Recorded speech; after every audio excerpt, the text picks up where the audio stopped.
Indian Broadcasting and Digital Foundation के president बने Kevin वज।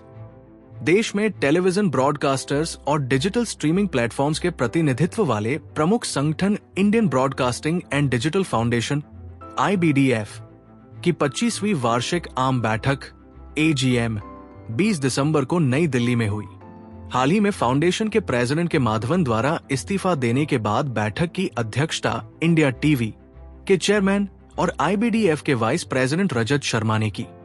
वार्षिक आम बैठक के दौरान गौरव द्विवेदी, प्रसार भारती, अरुण पुरी, इंडिया टुडे और जयंत एम मैथ्यू, MMTV को भी Indian Broadcasting and Digital Foundation के बोर्ड में शामिल करने की घोषणा की गई। इनके अलावा Rajat Sharma, India TV, I Venkat, Eenadu TV, Kevin Vaz, Jio Star, R Mahesh Kumar, Sun Network, Gaurav Banerjee, Culver Max, Nachiket Pantvaidya, Bangla Entertainment, Puneet Goenka, Zee Media और आशीष सहगल, जी एंटरटेनमेंट को बोर्ड मेंबर्स के तौर पर शामिल किया गया है। वार्षिक आम बैठक के बाद IBDF के बोर्ड ऑफ डायरेक्टर्स की बैठक आयोजित की गई, जिसमें सुमंतो बोस, जियो स्टार और जॉन ब्रिटास, कायराली टीवी को बोर्ड में शामिल किया गया। इसके साथ ही बोर्ड ने नए पदाधिकारियों का चुनाव भी किया, जिनमें केविन वज को प्रेसिडेंट, रजत शर्मा, गौरव बैनर्जी व आर महेश कुमार को वाइस प्रेसिडेंट और आई वेंकट को कोषाध्यक्ष चुना गया।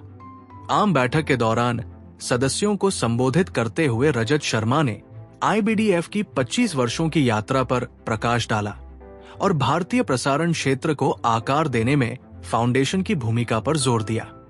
उन्होंने कहा, ये उपलब्धि हमारे सदस्यों के योगदान को रेखांकित करती है, जिन्होंने ब्रॉडकास्टिंग इंडस्ट्री को बदलने में महत्वपूर्ण भूमिका निभाई है। आगे बढ़ते हुए IBDF एक ऐसी नियामक संरचना की वकालत करता रहेगा जो नवाचार को प्रोत्साहित करे, रचनाकारों का समर्थन करे और प्रतिस्पर्धा को संतुलित बनाए। साथ मिलकर हम इस इंडस्ट्री को एक स्थायी और समृद्ध भविष्य की ओर ले जाएंगे।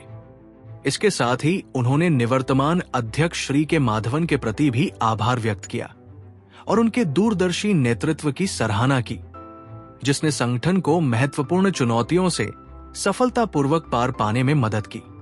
इस मौके पर नवनिर्वाचित प्रेसिडेंट केविन वज ने कहा, मीडिया और एंटरटेनमेंट सेक्टर के इस परिवर्तनकारी समय में ये जिम्मेदारी संभालना मेरे लिए सम्मान की बात है। भारत में कंटेंट की मांग असाधारण है, जिससे ये बाजार अनूठा बनता है, जहां सभी प्रकार के मीडिया का विकास जारी है। साथ ही भारतीय कंटेंट को अंतर्राष्ट्रीय स्तर पर पहचान मिल रही है, जिससे भारत की सॉफ्ट पावर बढ़ रही है।